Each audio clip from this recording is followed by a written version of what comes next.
Welcome to another 6-5 on the road here, a remote on the road. There's one company that got everybody talking last year. It was VMware.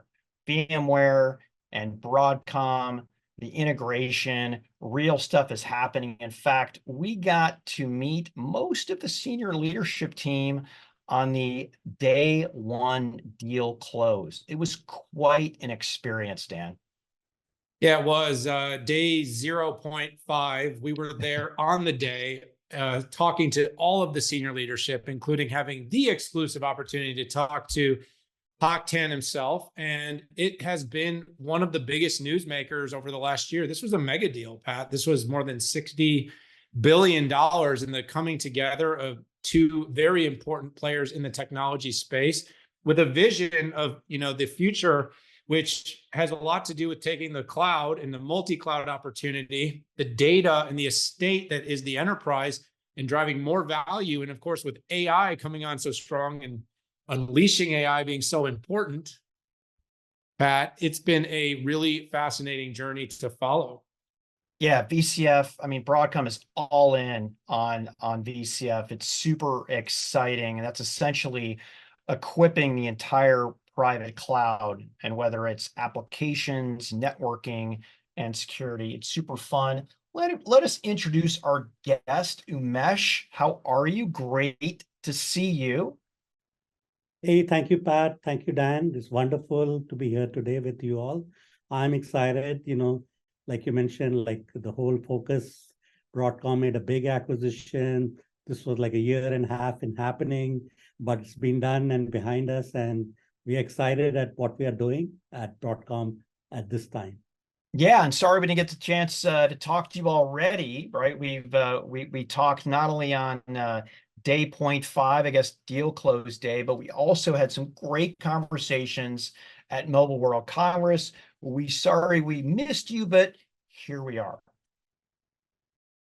So Umesh, let me jump in and ask you, we're 5 months now past the close of this deal of, VMware's acquisition of by Broadcom. And of course, it's VMware by Broadcom, right? That's how, that's kind of how it's properly labeled. But like in your world, in the ANS division, application network and security, what's your big focus and what big opportunities do you see right now? It's really been an exciting 5 months post-acquisition. At Broadcom, we are like completely focused on our mission. And our mission at ANS is to deliver zero trust lateral security and application load balancing for our strategic customers where VCF is focused. Now, our customers tell us security is top of mind for them due to relentless malware and ransomware attacks happening. Breaches are occurring every day, whether it's universities, banks, or other enterprise customers. So you have to deploy security and load balancing as VCF gets deployed. You can't wait like 2 years later, I'll deploy security or something. No, that's not the norm. And we have the right software-defined architecture. We are completely plug and play with VCF, and we provide the best comprehensive lateral security and load balancing. And that fits in with the Broadcom strategy and vision. We see a private cloud, and along with that, ANS delivers security and load balancing for the workloads. Yeah, you're really hitting on a confluence of mega trends here. And listen, the public cloud is 15 years old. The private cloud, let's say, is about 5 years old. And as those private cloud stacks get more mature, like yours, a lot of enterprises are considering not just public cloud, but private cloud. And the other element here is the talk about data, right? As it relates to AI and of course, analytics and machine learning, it is in focus. And how do I protect this, right? As our infrastructure has fractalized, right, out on the edge, pretty much everywhere, our applications have fractalized too. No longer is it just one giant monolithic application. We have microservices, we have APIs, we have all of these different things going on. What are the top security pain points to secure all this data right now? You hit it on the head, right? Our customers are faced with all these challenges and their developers are banging on them. I want to do Kubernetes. No, I want to have traditional virtual machine applications. I have a mix of everything. I want to be on-prem. I want to be in the public cloud, hybrid cloud, 3 different permutation combinations. How do you deal with that? So what we find is customers tell us, we've deployed perimeter firewalls, but the reality is attackers are still getting in, because that one fat pipe coming into the data center and putting 200,000 firewall rules over there doesn't cut it. Yeah. So, and traditional security appliances don't work for lateral security, because you need to protect every workload, not just 3 workloads, because you can get compromised there and then they can pass along and attack the other workloads. And the traditional architecture just doesn't work. The racks on the side, tromboning of traffic. On top of that, the attacks are changing, right? The firewall alone doesn't do it. Yeah, it could be next-gen firewall, so be it. But you need IDS, IPS, you need deep packet inspection, signature-based attacks are coming in, then behavioral attacks are coming in, you need NT, NDR, network detection and response, if you're going to prevent against ransomware, which is happening more and more. And it's very difficult to take these appliances. Yeah, I have one of everything. How did you stitch it together? Yeah, we hear that a lot, right? It's very difficult to stitch all these security elements together into one uniform platform. And then you also need this full visibility and analytics. You all talked about it, right? If you don't know what's going on, how do you protect that? So that's where you have to have the full visibility and provide rule recommendations in real time so that you can protect yourself, because things change over time. Then there's this other aspect. There's tons of open source, and that's a hacker's delight, right? Open source is available. Keep looking through the code, come in with and attack the vulnerabilities and get into your data center. And open source is in everybody's product, including ours, right? So that's how they get in, and very easily they find some vulnerability and get in. So our customers are telling us all these changes are happening, and our developers want to move faster and faster. How do I provide comprehensive security and get it deployed fast? That's so excellent. So you sort of started, discussing there are some of the challenges that customers are facing. Obviously, what open source and the vulnerabilities that creates, just the growth of black hats and those that are trying to take advantage of multi cloud architectures and the vulnerabilities that are created by having lots of disparate systems. You must be focused right now, though, on building out the strongest, most compelling value proposition for ANS as you can. What is the value prop in the use cases where you're finding the most alignment, Umesh? Like how are you finding, where is the customers coming to you? Where are you getting the big wins? So what we find is the sweet spot is lateral security, right? Because that's where we shine. We have the right architecture, software-defined distributed architecture, hypervisor integrated, and scales horizontally, right? If you're building a cloud, you're using commodity servers, we just take a little bit of the CPU and scale horizontally, and we are managed from one location. So it's like almost collapsing hundreds of firewalls or load balancers or elements like that, or IDS, IPS, and making it into a one big firewall, one big IDS appliance, or one big NT, NDR appliance. But there are other aspects to security too. One is the architecture and the scale, how it all works. But we think there are 3 aspects of security: visibility, detection, and prevention. Because, I have a lot of security experts, older time. If you can't see it, you can't secure, because you thought you put in some firewall rules, etc. Along came somebody else 2 months later, added a few things, and that's not protected. So you have to have real-time visibility, and you have to be able to see everything before you can truly say I'm secure. And then once you have the visibility, then you can use something like distributed firewall and microsegment your entire environment. You start with your key application, and then you spread out. You do macro segmentation, then you get finer grained, you do micro segmentation. And our visibility analytics tool can even help you with that, right? Can show you what is an application. It can show you what is secure, what is not secure. So it gives a health score. This is secure. This is not secure. You better be sure this is the way you want it. And then you can lock it down. Then there are the software vulnerabilities, Log4j. There was a big hoo-ha a year back. And while we provided code fixes to our customers, it took them at sometimes like 3 months to deploy. That's a very long time. With IDS, IPS technology, if it's deployed, 1 or 2 rules, and you can protect against that. But the most dangerous kind is the NTA, NDR, ransomware. Things are moving around laterally. How do you detect that, the signatures or the telltale anomalies which are disguised because they are using well-known protocols? How do you correlate them, figure out it's a threat campaign, alert the SOC team?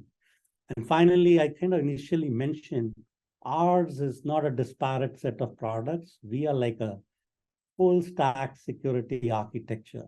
So these are not different appliances. They're just layered on top of each other and they build upon each other.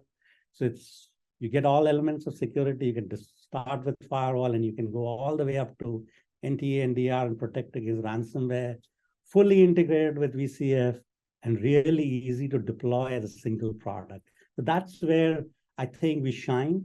And that's what our customers like about us. Gosh, have we really made it this far in and not talked about LLMs? I mean, I floated kind of the AI and Gen AI, but Umesh, I have to ask, how does all of this intersect with generative AI and LLMs? We talked a little bit about the importance of data. Is there anything beyond that, or is it all about the data? No, it's certainly, I think AI has come to the forefront. AI ML were excellent. There was a lot of buzz, but I think GenAI has just taken it to the next level. And you have to use that technology. You have to use it because it can let you do so much more like humans that you just can't bypass it. So the way we are doing is we've been using AI ML for visibility and threat analytics because, you have to deduce certain things. You have to learn, hey, this is an attack. Is this also an attack? And how do you protect, etc. But GenAI is you can use it very differently. And, the most complicated security product we have is the behavioral analytics, right? Because there's no guarantee. You're thinking, okay, if this talks to this, then it went here, then it went there. Oh, this is an attack. Maybe it's an attack. Maybe it's not an attack. So that's where GenAI comes in. And that's where we are able to, look at these alerts, sift through them, and figure out this is the true campaign, and the rest is the alerts, maybe, but these for sure are real attacks.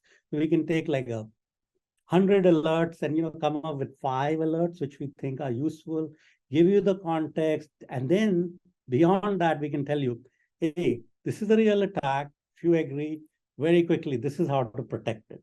So these sophisticated attacks, what's happening is, and they are increasing, trust me, the hackers are really, really smart people, sometimes super smart.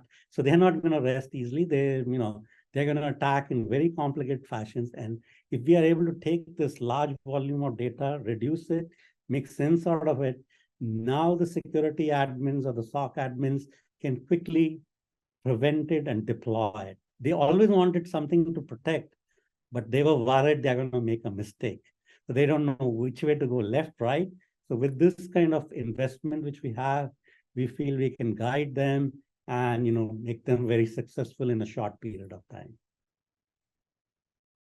So let's get a little technical here, Umesh. I mean, load balancing. I think he's up for it. I think Umesh is I up for know. it But you and I, we like to play in the cloud. We take selfies and pictures. No, I'm kidding. Well, we do like that stuff, but we also like to get kind of nerdy. I mean, for instance, talk a little bit about, AVI or Avi load balancing a little bit. This seems to be something that's a bit of a secret sauce. It's special. It's something that, ANS is able to do. What are the top use cases for it?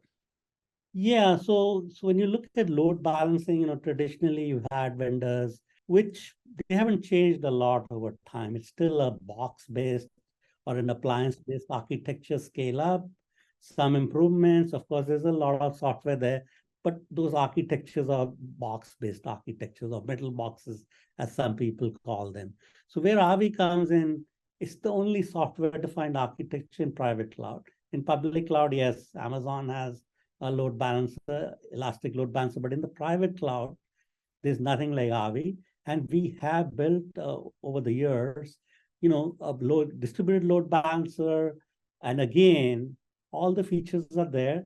So it scales very nicely, elastic load balancer, and it brings in this massive operational simplification.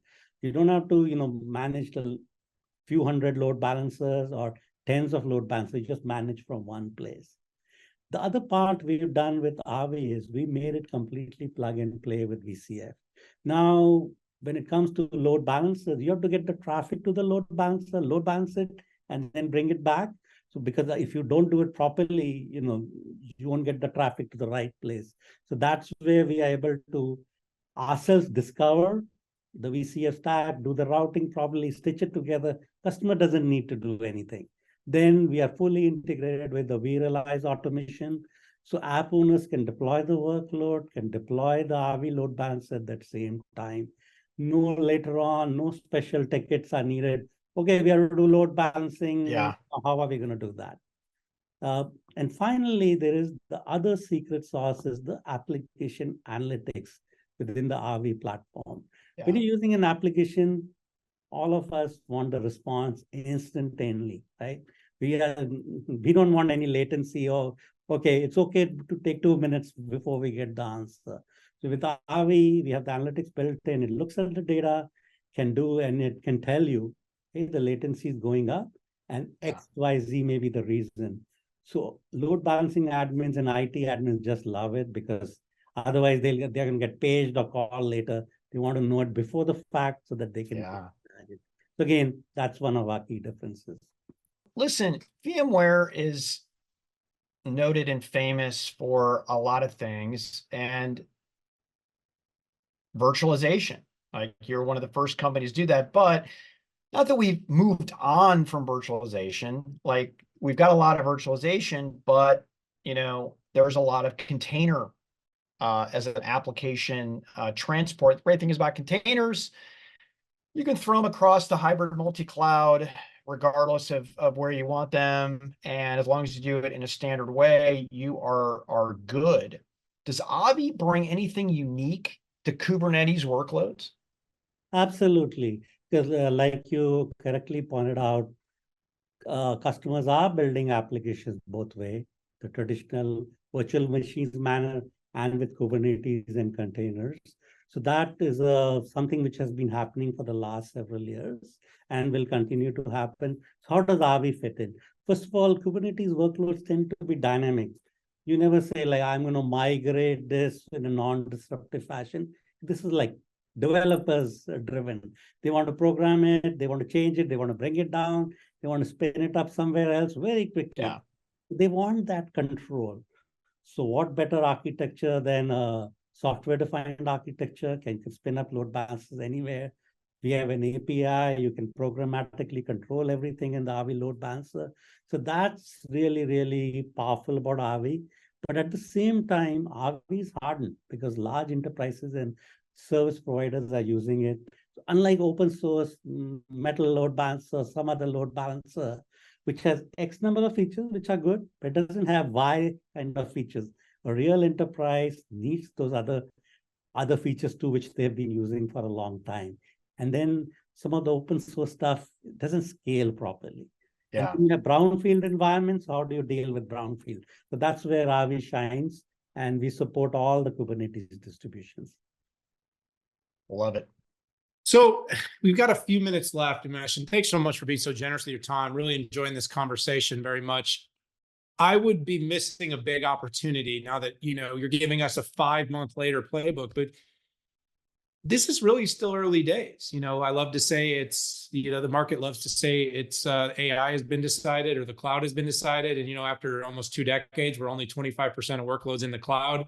We're only, we're 40 years into AI algorithms, but we're really only a year or two into the real AI deployments, and it's still early days. And guess what? For the Broadcom and VMware deal, it's still early days. So for ANS, talk to me a little bit about what you see on the horizon for you, your team, and your portfolio. So we've been talking to our customers even before the acquisition, and definitely after the acquisition, with a focus on strategic customers, which are the larger customers. So we've kind of seen, hey, what are the challenges they have? So we are laser focused to deliver quickly on the results so that they can deal with those challenges. So one is they're challenged with deployments. That's how do they deploy security and load balancing? So we talked about visibility and analytics. We are working even harder on those tools to make it easier and easier to deploy and operate. They see everything, we give the recommendations, and then they can quickly deploy with the best practices. Next is advanced features. We talked about ransomware, behavioral security, behavioral attacks. How do we deal with that?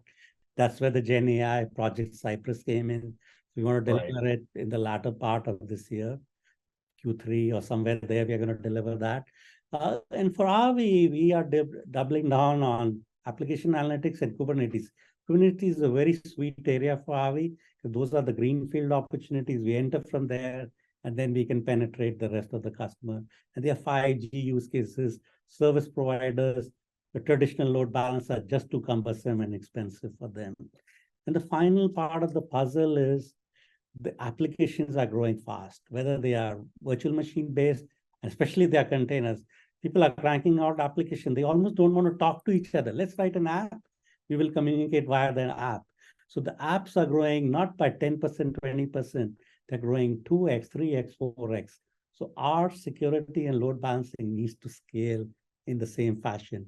So this year we are going bonkers about increasing our scale 3x, 4x for security and load balancing, and we're going to deliver it in the summer. So that's what we are up to. Well, Umesh, I want to thank you so much for joining us here. It's been a lot of fun having you on the 6.5 on the road virtual edition.